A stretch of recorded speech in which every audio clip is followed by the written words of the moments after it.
Wednesday night Bible study. Glad you are here. Let's see. Stephen, I'm looking for you because I want you to get somebody an outline if they need it. We were here a minute ago. All right, so does anybody need an outline from last week? Okay. Would you grab a couple outlines for me back there? They're on the box, honey, and just, if you would, just put your hand up if you need an outline. Brielle will get you one. They're on the box, Brielle, on the box back there. Okay, so this will be the outline. Joshua, can you turn it down a little bit? I'm echoing. This will be the outline. And tonight we should finish chapter 11 and 12. And that will be the end of our study on Ecclesiastes. Oh, thank you, Lucy, for your help. Lucy's going to hand those out for us. So if you have your hand up, Lucy will give you an outline.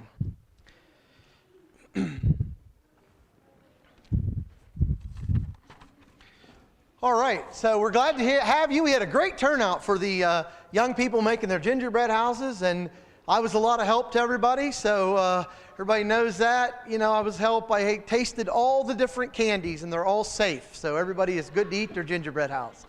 Appreciate Stacy and Matt taking care of that. I know Stacy had a great deal of organization on that. We appreciate that. Went very, very good, and everybody had an enjoyable time together, I know.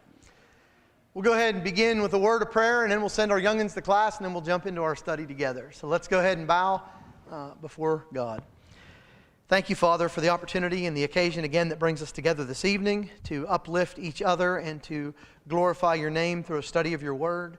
Help us, Father, to, as we close out the book of Ecclesiastes, to just learn the great knowledge and the great wisdom that Solomon has penned by inspiration's help, that we could know, Father, how to live our lives and really what is most important. Help us not to go after and chase after the shiny and bright things of this world that'll just ultimately decay. Help us to stay with the everlasting, the I am, you, Father. Help us to stay with our minds on spiritual things, live our lives in a way that would bring honor and glory to you and ultimately give us a reward in heaven someday.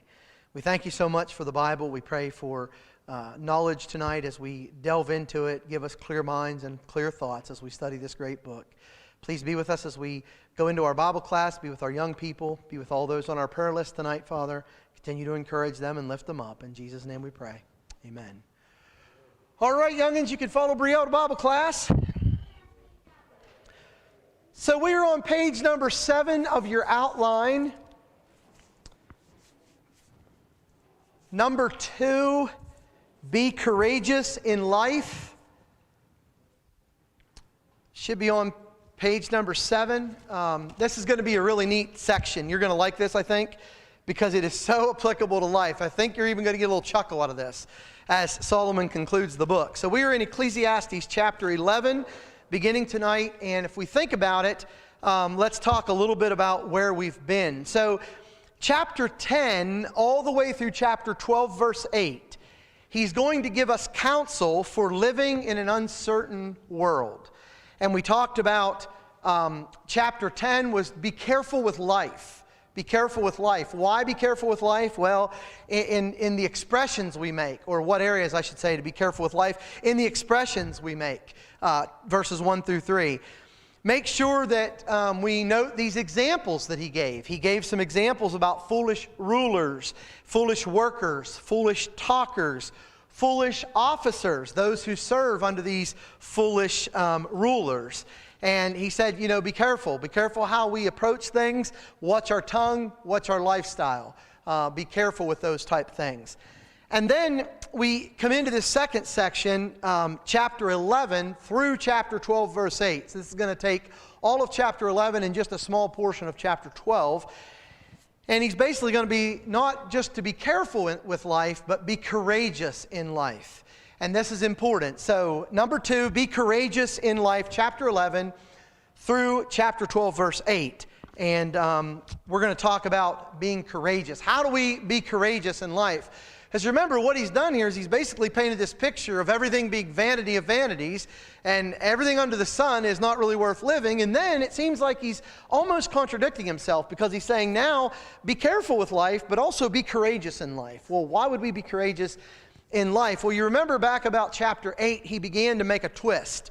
And he began to shift from the negative aspect of life to the positive aspect of life because he added that little section with God.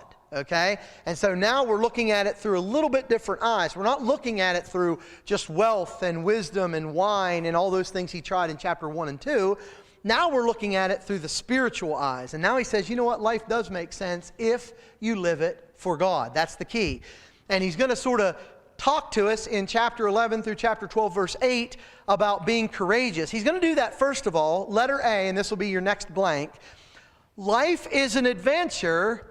Live by faith, all right? Life is an adventure. Live it by faith. Chapter 11, verses 1 through 6. And to do that, he's basically going to give us kind of two illustrations, all right? He's going to begin, first of all, and this is another blank on your sheet, with merchants' ships.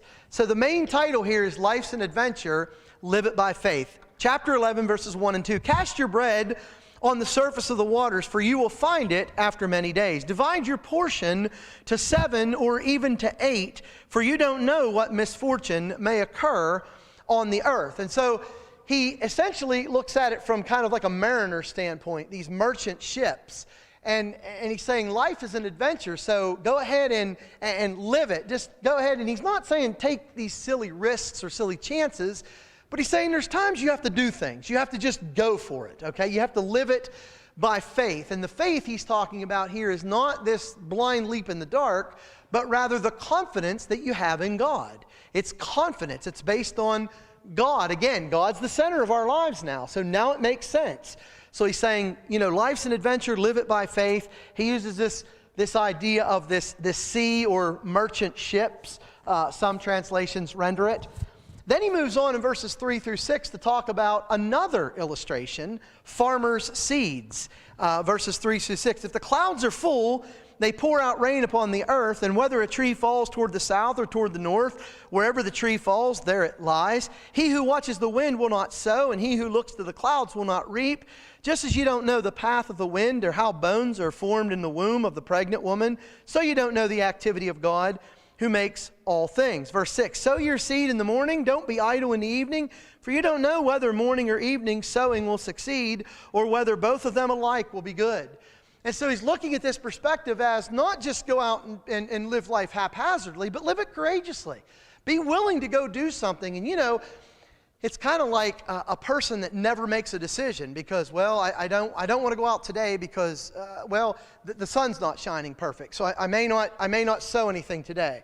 Well, I was going to sow this evening, but now the sun went down and it's cloudy and I don't know what to do. And what he's saying is, there are times you have to step out, and I don't want to think of that idea of faith by just a blind leap in the dark, but having confidence in God. He says, you don't know what activity God's going to do when you do something, all right? And he's using two illustrations here. He's talking about bread on the waters, kind of like the merchant ships that's going to sail and haul his goods. It may be real rough out there. He may run into this great tempest, but then again, he may get his goods across the sea. He may be able to do this. The farmer who doesn't sow is never going to reap. And so there comes a point in life where we have to say, you know what, I'm going to do this. I'm going to do the best I can with the best knowledge I have, and I'm going to let God work out the details. And isn't that life? Isn't that what we have to do in life? Think about it. Like if you always wait till the perfect time to do everything, you'll never do anything. I find this interesting sometimes with couples. They'll be married, and I'm not saying you shouldn't plan your family. I think that's a great idea if that's what you want to do. But some people will say, you know, when we get enough money, we're going to have kids. Oh, so you're never going to have children. They're going to have children. When we get that paid off, we're going to start having children. Oh, that's too bad. You're not going to have children then, I guess, you know? Because guess what? When you get that paid off, you're going to have another bill. And you're going to, and I'll be honest with you, you that raise children, you know how this is. I mean, you live life, you do it. How's this child, what are we going to do here? What are we going to do there? And I remember feeling that as we began starting our family. And some old wise man said to me, he said, listen, Ronnie, you just have to sometimes just trust in God and do the best you can. I was worried. What happens? I remember the first house we bought. I went to my employer. I was working at the plant. And I said, you know, is everything good? I mean, is our company good? It seems solid. He said, you're working 60 hours a week. Our company's great. Why? Why are you asking? Well, I'm going to step out into a 30-year mortgage, and I really don't want to do it if our company's bad. And he says, listen, you guys got to do it, And yeah, I did it. You know what? It was fine. I don't even live in that house now anymore. So sometimes you just got to do things. You just have to move and do things. And so these illustrations teach us that although life is uncertain, we still have to live it. We can't be fearful. And I think this is a great point. I really do, folks. I hope you'll understand what I'm saying when I say this, but where faith comes in, sometimes we have to step out in faith. I'm not talking about doing something stupid. I'm not talking about stepping out in front of a semi and say, well, God, if you want me to live, you'll save me. I'm not talking about that, but there are times where we have to say, all right, in faith, we're going to do this. We're going to do the best we can, and we're going to let God work out the details. Ironically, we're living in a world right now that we kind of need a dose of this. We really do.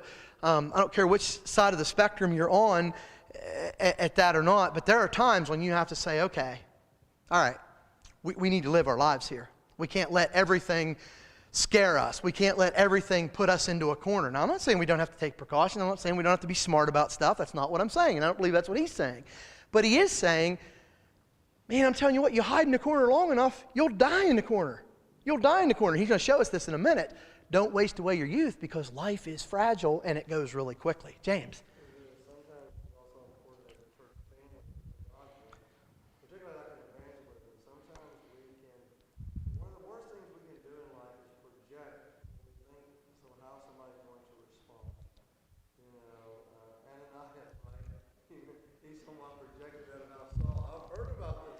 Yeah.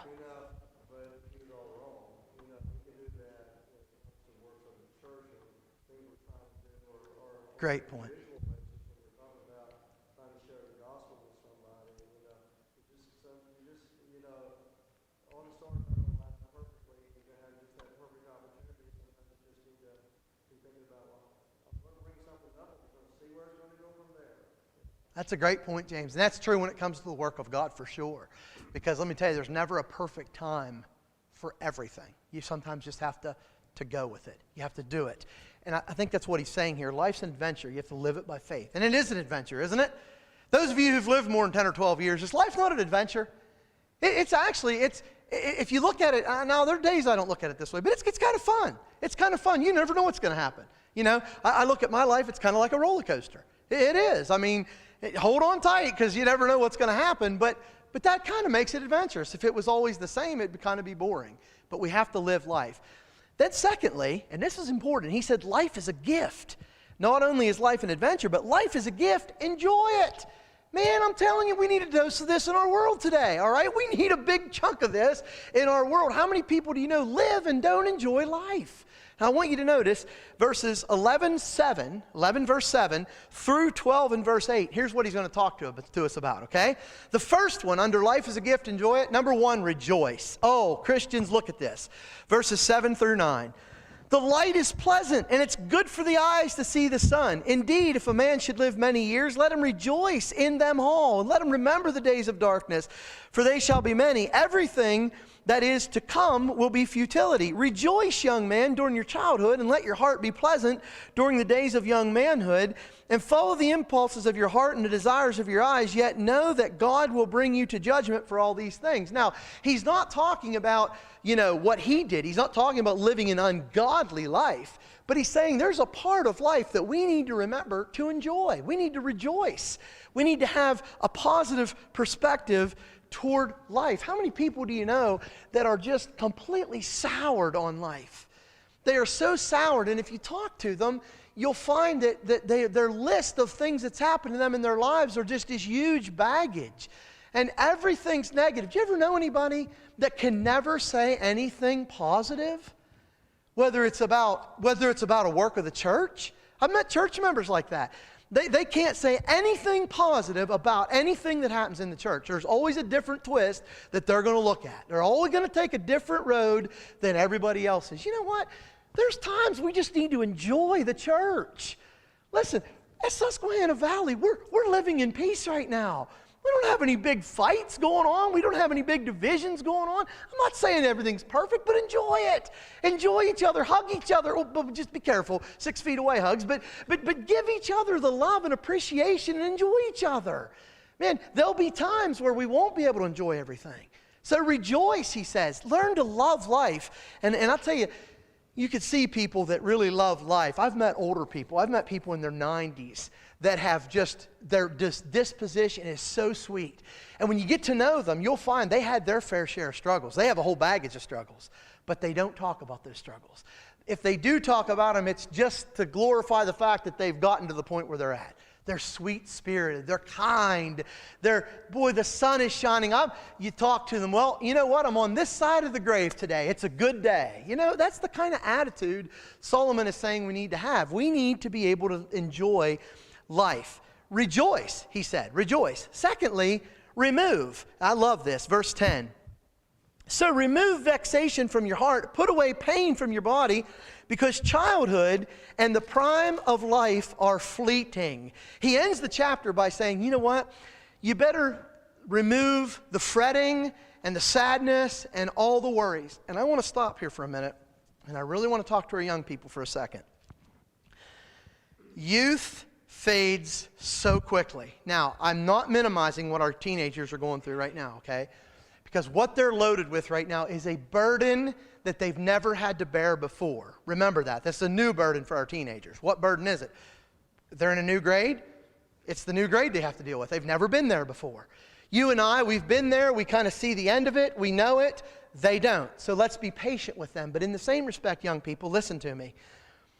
You are at maybe some of the most difficult times of your life, but you can also be at some of the most enjoyable times if you let yourself.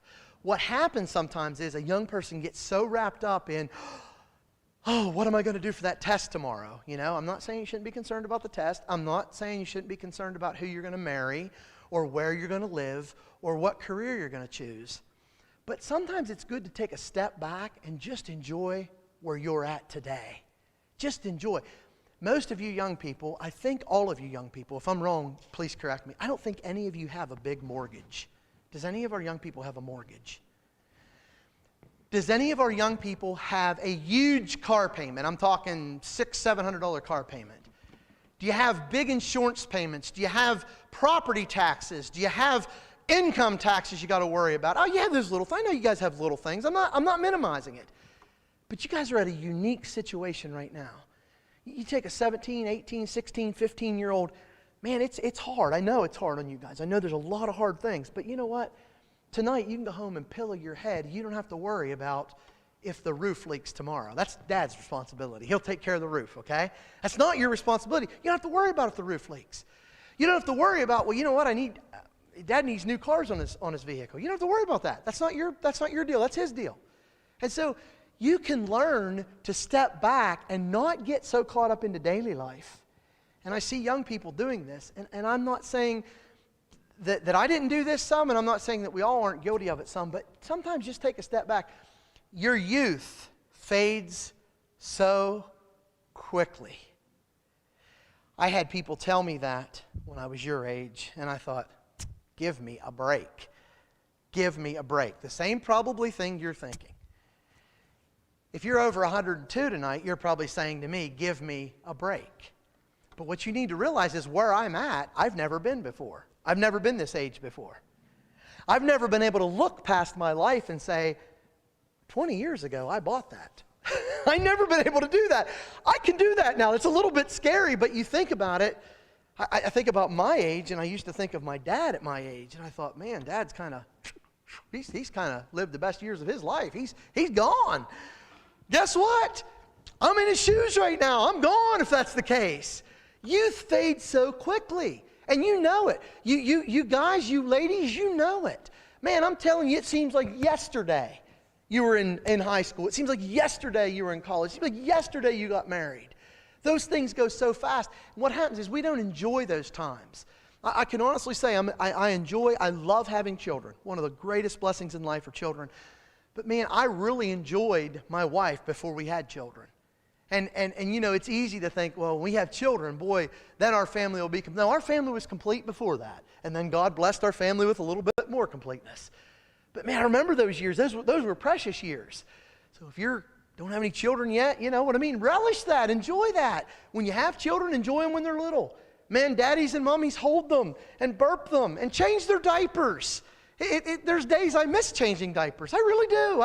I enjoyed that. I didn't enjoy that part necessarily, but I enjoyed their little selves. They're just their little packages. They're just little wee, and you love on them, and they coo. And don't miss those things because it fades away so quick. Then they're teenagers, and then you got a whole different set of problems to deal with. So enjoy it, and that's what he's saying. Life goes so quickly. Enjoy it. I want to encourage you as a Christian, no matter what age you are, learn to enjoy life. Laugh a little. Rejoice. Remove all the fretfulness. Remove all the anxiety, which is going to be great because you know where we're going to lead after Ecclesiastes? We're going into a series, thanks to you guys who gave me a bunch of suggestions last week. We're going into a series of how to overcome. How to overcome. And we're going to talk about some things like stress. We're going to talk about some things like anxiety and depression. Now, we're going to talk about some of that from the biblical perspective, okay? So there's going to be some clinical stuff that we'll mention that only your doctor can help you with. But sometimes we miss it because we're so fretful. We're so anxious. And sometimes we need help outside the Bible for that. We do. And we're going to talk about some of that. But I want to try to overcome those things in my life. I want you to overcome those things so we can enjoy life, so we can live our lives a little bit. All right. Then he says, and he begins chapter 12 by saying this, remember. So he says, rejoice, remove. Now chapter 12, verses 1 through 8, remember. Now notice he begins with, remember also your Creator in the days of your youth. The who? The who? What are you supposed to remember? You're supposed to remember your Creator. Sometimes when we're young, it's the time we think it's time to live it up, and it's the time to forget God. And I think maybe that's where Solomon's looking at through his eyes, because I think when he was a young man, he married a bunch of women, and he had a lot of wine, and he had a lot of wealth, and he kind of left his eyes off God. But he says, when you're young, remember God. Remember your Creator in the days of your youth. And then he says the what. Look at the second part of verse 1 into verse 2. Before the evil days come, and the years draw nigh when you will say, I have no delight in them. Before the sun, the light, the moon, and the stars are darkened, and the clouds return to the rain. And so I want you to think about this. There's a point where, as a young person, if we go so long without God in our lives, it becomes the norm. And I think you can recognize this. When a young person gets to a certain age, it's not that it's hopeless for them to become a Christian. Some people don't become a Christian until they're 30 or 40. But when a person knows the truth and they're young, the longer they go without obeying the gospel, the easier it'll be for them to go. It just continues. They get into that mode. Well, I went through my college years, I wasn't a Christian.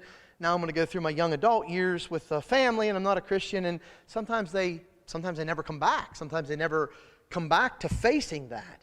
And so Solomon's saying, when you're young, you give your heart to God. You put God first in your life. And here's what I want to encourage our young people. You can't navigate life without God successfully. You can't navigate life without God successfully. So that means when you're dating, you need to look through the eyes of God. That's hard to do when you're dating because you're enamored. You need to look through the eyes of God. When you're picking a career, you need to look through the eyes of God because that stuff's going to affect your life the rest of your life. And if you look at it from a purely physical standpoint, you'll make decisions that you wish you didn't make when you get older. They will be negative decisions for you. If you look through the eyes of God and say, this person I'm dating, just ask the question, will this person help me go to heaven? Will this career help me go to heaven? That's okay. You're allowed to pick a career that helps you to go to heaven. You don't have to pick a career, that's going to pull you away from God. You're allowed to pick a career that's going to draw you closer to God. Is this career going to give me ability to worship God and to serve God? Those are questions we need to ask. And so he says, remember the who? Remember your Creator. The what? In the days of your youth. Why? Because there could be a point when you don't want to remember Him anymore. Notice thirdly, verses 3 through 8, the why. You're going to love this section. I think you're going to love this section. Verse 3 through 8. Let's read it and then we'll go back and we'll talk about it. In the day that the watchman of the house trembles, and mighty men stoop, and grinding ones stand idle, because they are few, and those who look through windows grow dim. The doors in the street are shut as the sound of grinding mill is low, and one will arise at the sound of a bird, and all daughters of song will sing softly. Furthermore, men are afraid of a high place and of terrors on the road. The almond tree blossoms, the grasshopper drags himself along, the caperberry is ineffective. For man goes to his eternal home while mourners go about in the street. Remember him before the silver cord is broken, the golden bowl is crushed, the pitcher by the well is shattered, and the wheel at the cistern is crushed. Verse 7 rather. Then the dust will return to the earth as it was, and the spirit will return unto God who gave it. Vanity of vanity, says the preacher, all is vanity. Now keep it in its context. He said, remember thy Creator in the days of thy youth. Why? Because there's dark days coming. Now, I want you to notice how he describes his aged life here. And I believe this is Solomon from his physical experience. I believe Solomon is the man he's talking about here, and he knows what old age is like. Remember, he's an old man looking over his life. Now, some of you folks will laugh. Don't laugh too hard, because if you do, that'll give away your age, okay? So just chuckle to yourself, but I want you to watch this. The keeper of the house shall tremble. What happens when you're an old person? Now, none of you will know that because you're all so young. But what happens when you're an old person? You begin to get shaky, and you begin to tremble. And we've all seen those situations. My granddad, he had some other things going on, but I remember his walk. I mean, he used to be a mail carrier. That guy could walk down the street faster than any young person alive. But when he got old, it was different. He had to be careful, and he would walk, and he would shuffle his feet because he was afraid to lift them, because he was afraid of falling. And I see that with older people. They tremble and they shake and they're afraid. Watch this, their arms and their hands tremble. Then look at this. He says the grinders are fewer. What's he talking about? What are the grinders? Your teeth. What happens when you get older? Your teeth fall out. Your teeth fall out. And we have missing teeth, don't we? From maybe accidents, and then just after you grind on jerky all your life, you're going to wear down the grinders, right? In fact, this is kind of amusing, but this is how they age animals. They age deer by looking at the jaw and seeing how much their teeth are wore down. I can just see my kids when I pass on and be like, let's see how Dad is. Don't tell us how old he is. Let's look. They'll look at my teeth. He's 115 today. Well, if I can make it that long, it'd be great. But the grinders, they wear down, they fall out, the teeth. We can relate to that. Now, young people kind of laugh at this. Like, that's funny. The older person trembles and their teeth falls out. Don't laugh. Don't laugh. You'll lose your teeth one day, and we promise not to laugh at you, okay? All right, keep going. The windows are darkened. What's he talking about? You look out the window and you can't see very good. Why? Because your vision becomes very dim. How many can relate to that? How many of you older folks can relate to that? So funny. My wife's not listening, I can say this. I watched my wife buy her first pair of reading glasses several months ago, and they've helped her tremendously. I think she looks great with them, and I'm really happy. I love to watch each of us age. I look at myself in the mirror and watch myself age, and I watch her. Of course, she's getting younger, but that's how it works. But boy, I'm fighting it. I can know now, man. I've been teaching out of this New American Standard Bible, and that print has gotten smaller through the years. And if you notice, sometimes I'll have to look and I'll do this a little bit. And I need reading glasses because my eyes are dim. I've been fighting it, and I've been fighting glasses for a long time. I should have had them, but I'm fighting it. But what happens when you get older? Your eyes become dim. Hey, I'm telling you, I laughed at people when they said that. When I was your age, young people, I laughed at that. I had the best vision in the world, like 20/20 vision. Never needed a contact, never needed glasses. Man, I'm telling you now, I would long for those days. Remember those days, all right? Because your vision will grow dim. Watch it. He keeps going on. The music will be brought low. What happens to your ears? Huh? What happens to your ears? You can't hear very good. Those kids on my bus, they laugh at me all the time. They agitate me. They'll be 3 seats back, and they'll say, hey, Rodney, and I'll hear that part. I'll say, what? Blah, blah, blah, blah, blah, blah. And I'll say, you're going to have to come closer, man, and do it in English this time because I can't understand you. And they giggle, that's so funny. It's not funny. I can't hear like I used to hear. Many years in a factory without hearing protection, too many guns being shot over the years, and you know what? Age catching up with you. That's just the way it is. You can't hear. And then he talks about this idea of the voice weakening. Our voices aren't near as strong as we get older. In fact, sometimes they wane very much so. You know, sometimes an older person, they can't talk real loud. They're really soft-spoken. Then he talks about heights here. What happens a lot of times with older people? And this is so applicable. That's why I said you're going to love this, because you're not odd. If you're feeling any of these things, you're right on course with where you should be. Solomon says when you get older, sometimes you're afraid of heights. I remember, and I have to speak of my granddad because I was around him as he aged. And we used to love to drive these old country roads, and we would look down over these old spoil piles, we used to call them. They were old backfilled coal region area.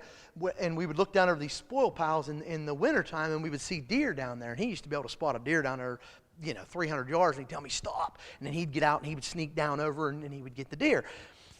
When he got older, I was driving.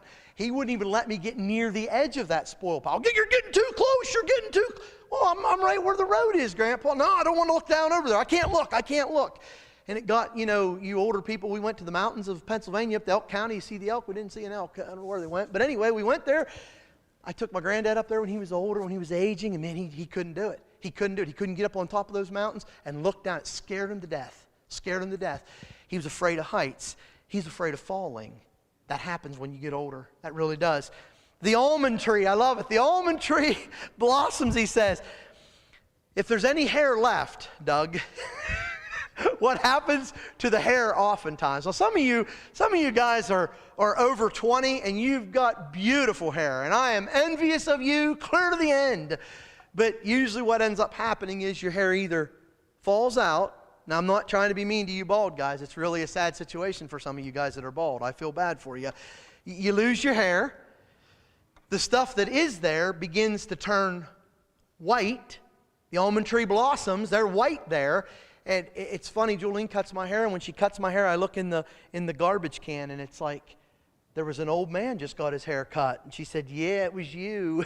They're white. What's there is white. It's amazing. The almond tree blossoms. Listen, he says, talks about the grasshopper. I love this one. The grasshopper just barely drags himself along. You ever feel like that? Man, you get up in the morning, you feel like you can't hardly even walk to the bathroom. You're just dragging yourself along. You kind of just go along. He said the silver cord is loosed or is broken. The cord of life is so fragile. And then what happens after all this? You die. Then the spirit returns unto God and the body goes back to the dust. Now, if you weren't looking through the eyes of God in this last part, you'd say, Rodney, this never did get to be a positive book. This is as negative as it gets. But it's not, because here's the thing. No matter how you live your life in the bar tonight, you live your life on the drug war out here, you live your life in the spiritual realm, what will happen to your hair? It'll eventually fall out. It'll eventually turn white. People in the bar, their hair turns just as white as people that serve God. People in the bar die just like people that serve God. The difference is when that part comes to our bodies go back to the dust and our spirit returns to God, now I'm in His care. And this old fragile tabernacle that fell apart is now going to be renewed. It's going to be strengthened one day in the arms of Jesus. That's the only hope we have, because we're all going to age. And the truth of it is we're all going to die. And when you're older, or when you're younger rather, it's hard to envision that. I never like to talk about death. And I think I've told you this. Jolene and I would not talk about it in our first years of marriage. People would tell me, Rodney, you need to think about life insurance. I don't need life insurance, okay? I'm not going to die. It's responsible. You need to take care of your wife when you're dead. I'm doing the best I can while I'm living. She'll have to worry about it if I die, okay? That's the first couple years of marriage. And then, you know what? It hit me. One of these days, we're going to have this conversation, honey. What are you going to do if I die? What are you going to do, honey? Well, here, we're going to get some life insurance. And then we just start talking about my guns. What are you going to do with my guns? And what if you marry another man? Is he going to get them? But those are responsible things. Why? Because you know what? This tabernacle is not going to be here forever. It's going to return to the dust. The things I have will be dust. And Solomon says, make sure that you live life. It's an adventure. Enjoy it. Live it courageously. Don't waste those years. James. Going back to kind of the last chapter of the power together, one of the reasons, the importance of learning to rejoice in life, and, there are some things you can control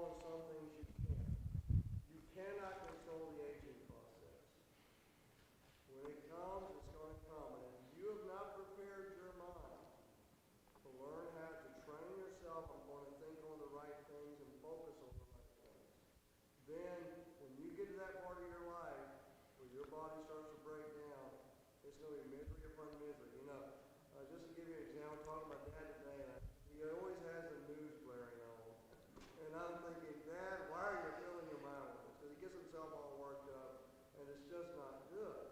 And so learning how to say, you know what, I don't have to be informed about everything. It's not critical. It's not going to make me any better to hear all this negative garbage. So, the ability to say, I'm going to remove that sorrow from my life. Absolutely. Because it's not helping.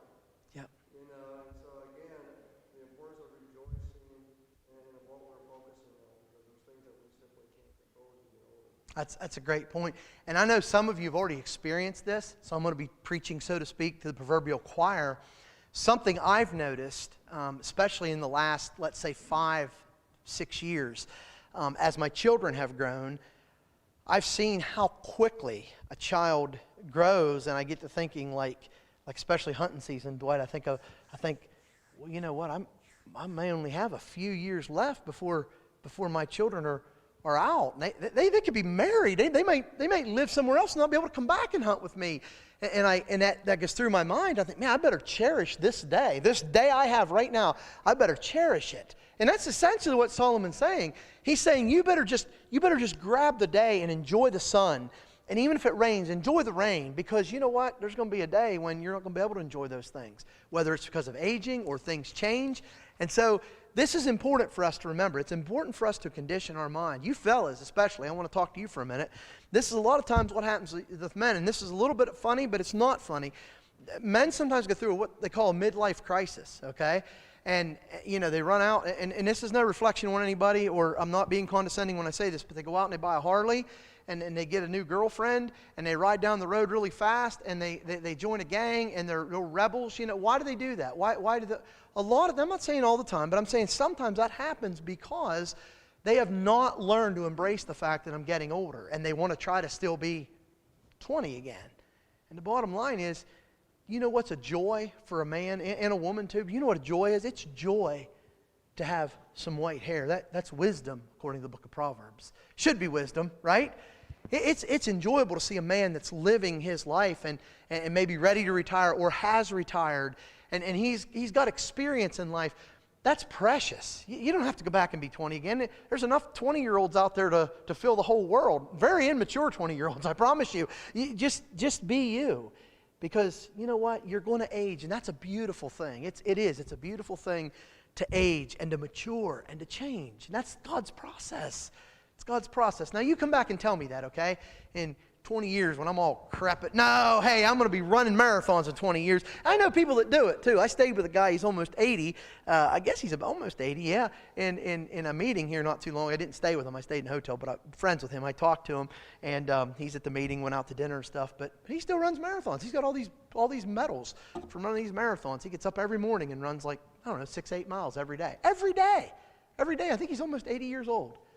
I felt like just breaking his leg just so he couldn't do it the next day because he's making me feel bad. I didn't, though. I encouraged him to do it. But the point is, we do age and we do change. We got to embrace it. All right? Now Solomon's going to tie it up. He's going to tie it up. He's like, listen, I've left you with what life is without God. I've left you how I've lived my life. And I've given you the eyes of my old aged body. I've experienced it all. He did. Now he says, listen up. Listen up. 9 through 14, chapter 12, 9 through 14, I'm going to give you the conclusion. Here it is. 3 parts that I want you to think about. The compilation, verse 9. Let's look at it. Chapter 12, verse 9. In addition to being a wise man, the preacher also taught the people knowledge, and he pondered and searched out and arranged many proverbs. So now he's concluding the book, no doubt, concluding his life. I don't know how long he lived after this. Most scholars believe not very long. He believed this is about the last. This is the last stuff that he wrote, and they believe he probably died shortly thereafter. We don't know for sure, but probably shortly thereafter. And so the compilation, he says, here's what I've done. Here's what the preacher's done. I've taught some people knowledge. I've left behind some proverbs, and then the education. Look at the education. This should be a blank on your sheet. Verses 10 through 12. The preacher sought to find delightful words to write the words of truth correctly. The words of wise men are like goads, and masters of these collections are like well-driven nails. They are given by one shepherd. Verse 12, but beyond this, my son, be warned. The writing of many books is endless, and excessive devotion to books is wearying to the body. And so basically what he's saying is, he's saying, learn from what I have done. Remember this, there are lots of things you can spend your time doing, but remember the most important thing. There is but one shepherd, he said. Now, do you see how he's bringing this all to a focus? You're gonna try all these things. You're gonna live your life. And young people, you shouldn't make some of the same mistakes that we've made, because Solomon tells us, don't do those things. Don't get to the end of your life and look back and say, I regret that. Make sure you listen to the words of the preacher here. He's going to tell us. Notice, the words of wise men are like goads. They prick us, and they remind us, and they exhort us, and they warn us. And that's what these words that he's given us has. And then the last two verses, the evaluation. Here it is. He sums it up. The conclusion when all has been heard. Every part that I've said, here's the conclusion to it.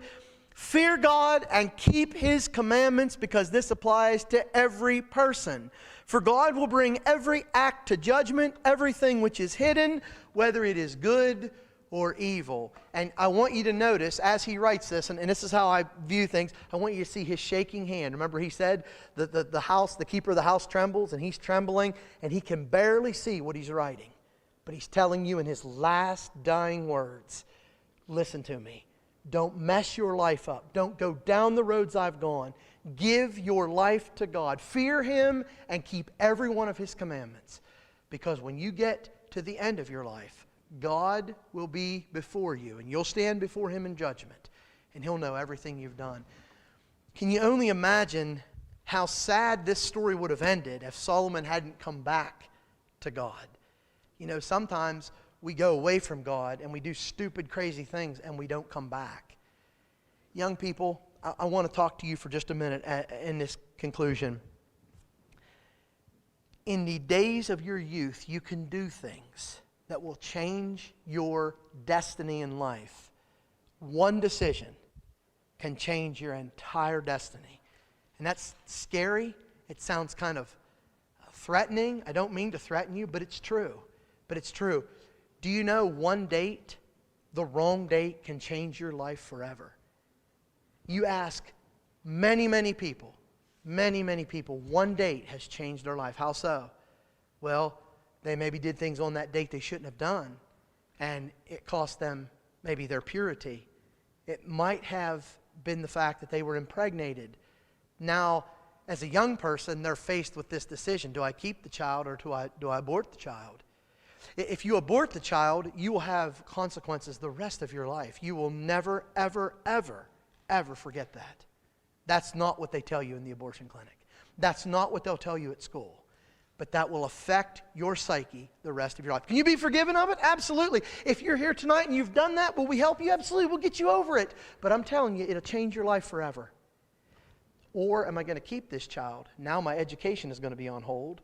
Now my life is going to be on hold. Now when this boy, and he will, by the way, young ladies, walk away from me and have nothing to do with me, what about the next man that comes along? Is he going to want to be with me and a child that he didn't father? How's that going to work out? How am I going to explain this to this man that I now love? These are questions that can change our lives. And it's one date, it's one decision, it's one thing we do. And so if we listen to the words of Solomon, he's saying, man, when you're young, put God at the first. Live your life by godly principles. Think on good things, enjoy life. Don't get wrapped up in all this, I want to be like her, I want to be like him. Enjoy life. And you know what? Put God at the center, and things will work out really well. Without God, life is meaningless at best. There's no real joy. There's no real purpose. And folks, there's no real hope. There's no hope without God.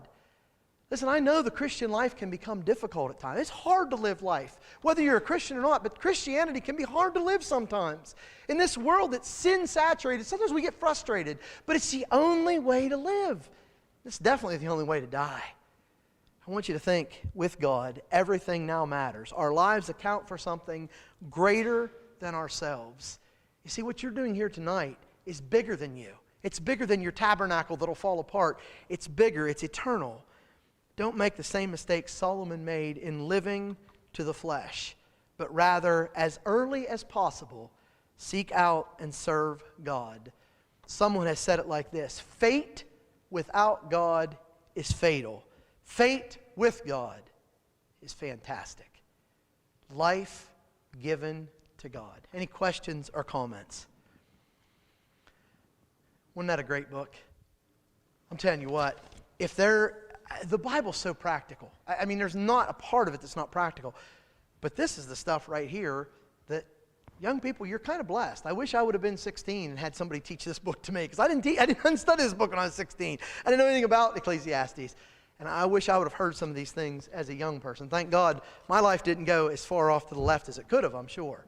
But I'm thankful that I certainly am serving God now with my whole heart, and I hope that you are. If you need help with that, we want to help you. And young people, if you need any help in your life, I know your struggles are great. Come to us. Let us help you. Let us encourage you. If you need help making a decision, make the right one. Get some good, solid advice from some of these old white hairs out there. That almond tree blossoms and there's knowledge behind it. Questions or comments? Awesome. Been a great class. Thank you for coming. Next week, we're going to begin a series, Overcoming. All right? And we're going to talk about some different things. If there's something specific you want to talk about, we'll go to God's Word and look at it. I think next week we're going to talk about overcoming anxiety. I think that's where we're going to start. Overcoming anxiety, because I think anxiety is a really big problem in our world. I think it's a big problem in the church. I think we all suffer to some degree from anxiety, and I think it might encourage us and help us. All right, awesome. You can visit a little bit till the kids get down here. I think we've got a minute or two. They'll be down, and just enjoy each other. Oh, remember Sunday, 10 o'clock. There's something else I wanted to say about Sunday, too. What's going on Sunday? Oh, leadership class. That's what I wanted to say. Leadership class for the men right out here at 6 o'clock Sunday evening, and then a ladies class downstairs. And I believe Jolene is teaching this week, as I think you're going out of, you're going out of town, right, Jill? You guys are going to be traveling, aren't you? Okay. In the morning? Okay, so keep the Taylors in our prayers as they travel as well. Theme for the potluck. Bob is not here, so I need help making a theme. Let's do it.